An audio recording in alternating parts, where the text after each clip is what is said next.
안녕하세요. 허르필스 말씀 충전 하필 큐티 조종환입니다. 오늘 함께 나눌 하나님 말씀은 마가복음 12장 13절에서 27절까지 말씀입니다. 그들은 말로 예수를 책잡으려고 바리새파 사람들과 헤롯 당원 가운데에서 몇 사람을 예수께로 보냈다. 그들이 와서 예수께 말하였다. 선생님, 우리는 선생님이 진실한 분이시고 아무에게도 매이지 않는 분이심을 압니다. 선생님은 사람의 겉모습으로 판단하지 않으시고 하나님의 길을 참되게 가르치십니다.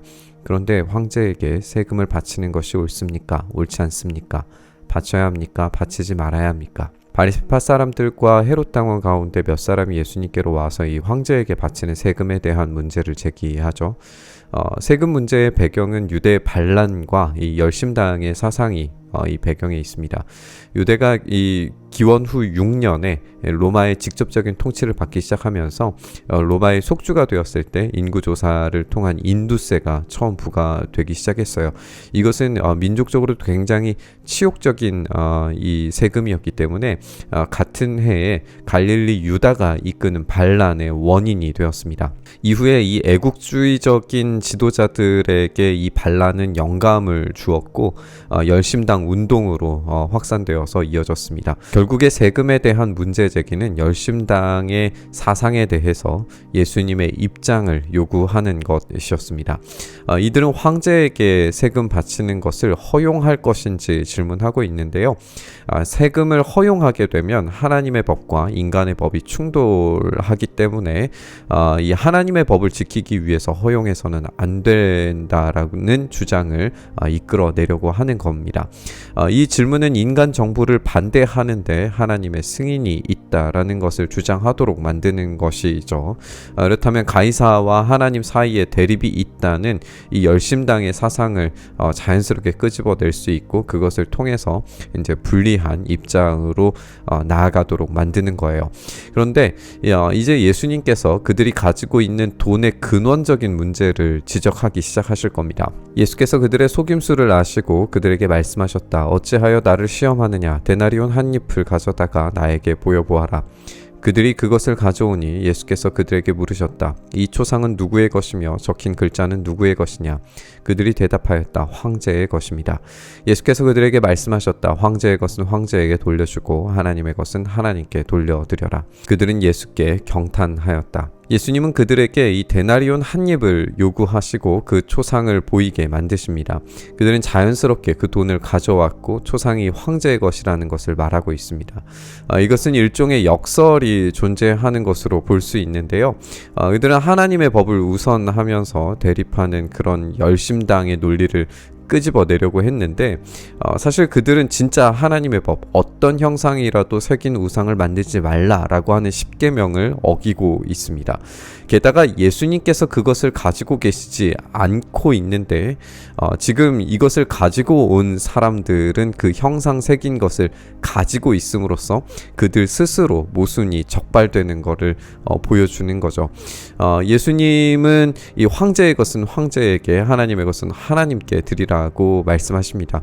여기서 이제 돌려주다라고 하는 말은 빚진 부채를 변제하는 일이라고 이해할 수 있는데요. 지금 그들은 황제의 나라, 이 로마의 평화에 빚을 지고 있죠. 따라서 그에 대한 빚을 되돌려주는 것이 잘못된 일은 아니다라고 이야기하는 겁니다. 그런데 하나님의 것을 하나님께 돌려드리라라고 하는 이 뒤에 문장을 생각해 봤을 때에 지금 이 평화와 지금 자신들이 누리고 있는 이 삶의 체계가 과연 누구의 통치와 누구의 혜택 속에서 살아가는지를 질문하게 만들어줍니다. 그들은 지금 하나님 나라에 사는 이들이라고 스스로 생각하지만 그들이 지금 세금을 내야 되는 그 통치 체제는 로마입니다. 그들이 그 통치와 혜택을 받고 있다면 마땅히 그에 대한 은혜의 반응을 보여야 돼요. 그것 때문에 이제 세금 내는 문제가 이어지게 되는 건데 그렇다면은 이 측면에서 과연 그들은 합당한 예물을 돌려드리고 있나? 그렇게 질문해 볼 수밖에 없습니다. 과연 누가 그들 그들의 참된 통치자인가 생각하게 되는 거죠. 우리가 이전 본문에서 살펴봤듯이 그들은 오히려 하나님에 대한 이 권리와 하나님에 대한 권위를 무시하고 월권을 행하면서 하나님의 통치를 거부하고 있는 중입니다. 그렇다면 그들은 진짜 이 돈을 가지고 있는 우상 숭배자로서 헛된 것들 가운데에서 잘못된 세계의 통치자 속에서 살아가고 있다라는 반증이 됩니다. 부활이 없다고 주장하는 사두개파 사람들이 예수께 와서 물었다. 선생님, 모세가 우리에게 써주기를 어떤 사람의 형이 자식이 없이 아내만 남겨두고 죽으면 그 동생이 그 형수를 맞아들여서 그의 형에게 대를 이을 자식을 낳아주어야 한다 하였습니다. 형제가 7 있었습니다. 그런데 마지가 아내를 얻었는데 죽을 때에 자식을 남기지 못하였습니다. 그리하여 둘째가 그 형수를 맞아들였는데 그도 또한 자식을 남기지 못하고 죽고 셋째도 그러하였습니다. 7이 모두 자식을 두지 못하였습니다. 맨 마지막으로 그 여자도 죽었습니다. 그들이 살아날 부활 때에 그 여자는 그들 가운데 누구의 아내가 되겠습니까? 7이 모두 그 여자를 아내로 맞아들였으니 말입니다. 부활이 없다고 주장하는 사두개파 사람들이 와서 형사치수제의 문제에 대해서 질문을 합니다. 사두개인들은 현세적인 세계관에서 아주 냉소적인 질문을 던지고 있죠.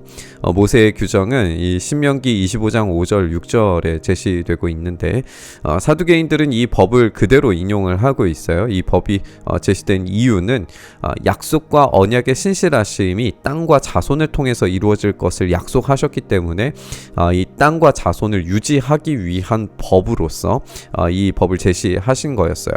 그런데 부활이라고 하는 것은 하나님의 약속과 신실하심의 최종 단계이고 더 이상 땅과 자손의 한정이 아니라 그것을 뛰어넘는 하나님의 신실하심을 보여주는 것입니다. 그런데 그것을 믿지 않는 사두개인들은 형사취수제라고 하는 이 법이 부활을 거부할 수밖에 없는 근거가 된다라고 믿고 있는 거죠. 그래서 무리한 예시를 들어서 부활이 틀렸다라고 주장을 하고 있는 겁니다. 예수께서 그들에게 말씀하셨다. 너희는 성경도 모르고 하나님의 능력도 모르니까 잘못 생각하는 것이 아니냐. 사람이 죽은 사람들 가운데서 살아날 때에는 장가도 가지 않고 시집도 가지 않고 하늘에 있는 천사들과 같다. 예수님은 그들에게 성경도 모르고 하나님의 능력도 모른다라고 지적하십니다. 그들은 성경도 자신들의 입장에서 무리하게 해석할 뿐만 아니라 하나님의 능력을 자신들의 한계 안에 가두고 있는 걸 보게 됩니다. 예수님의 말씀에 이 부활 이후에는 장가도 시집도 유효하지 않죠. 우리가 결혼이라고 하는 것이 온전히 하나를 이룸으로써 하나님의 형상을 이루는 것을 목적으로 한다라는 점을 생각해야 됩니다. 부활은 온전한 하나님 형상을 회복한 상태이기 때문에 더 이상 어떤 생육이 필요 없는 상태인 거죠.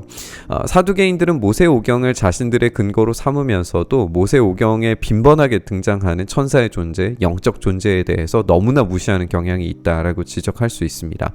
사두개인들의 이런 태도에 대해서 예수님께서 하늘의 천사와 같은 존재가 될 것을 말씀하심으로써 그들의 한계성 있는 인식과 태도에 대해서 일침을 가하고 계십니다. 죽은 사람들이 살아나는 일에 관하여서는 모세의 책에 떨기나무 이야기가 나오는 대목에서 하나님께서 모세에게 어떻게 말씀하셨는지를 너희는 읽어보지 못하였느냐.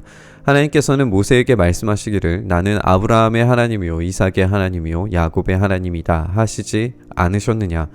하나님은 죽은 사람들의 하나님이 아니라 살아있는 사람들의 하나님이시다. 너희는 생각을 크게 잘못하고 있다. 이제 예수님은 직접적으로 부활에 관한 문제를 해결하십니다. 그들은 성경에 근거해서 부활을 거부한다고 생각했지만 이제 예수님에 의해서 성경에 따라 그들의 생각이 잘못되었다는 것이 드러납니다. 하나님 모세에게 아브라함의 하나님, 이삭의 하나님, 야곱의 하나님으로 자신을 계시하시죠. 모세의 기준에서는 그들은 사실 이미 모두 죽은 과거의 사람들이에요. 그런데 그렇다면 하나님께서는 죽은 사람들의 하나님이라는 말이 되고 마는데 하나님은 죽은 자들의 하나님이 되실 수 없죠. 살아있는 자의 하나님이시라면 하나님은 굳이 아브라함과 이삭과 야곱의 이름을 거론하실 필요가 없었어요.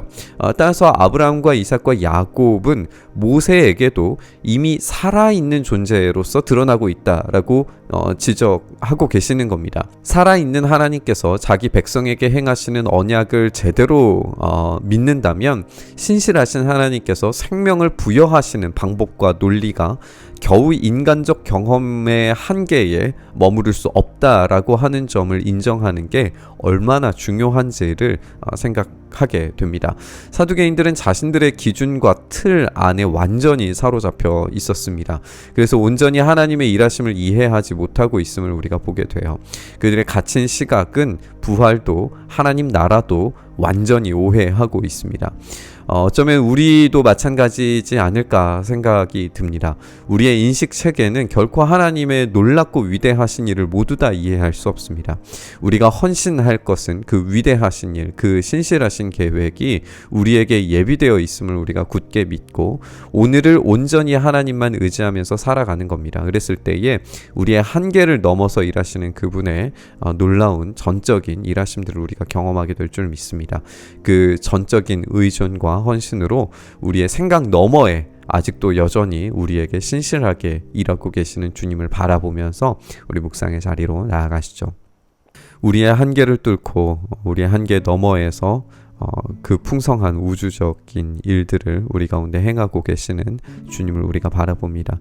그 신실하신 일하심을 우리가 온전히 붙들며 나아가오니 주여 우리의 한계성을 깨뜨리시고 우리의 한계 있는 인식을 깨뜨리셔서 오로지 신실하신 주님의 일하심들이 우리의 삶 속에 풍성히 경험될 수 있도록 은혜 더하여 주시옵소서.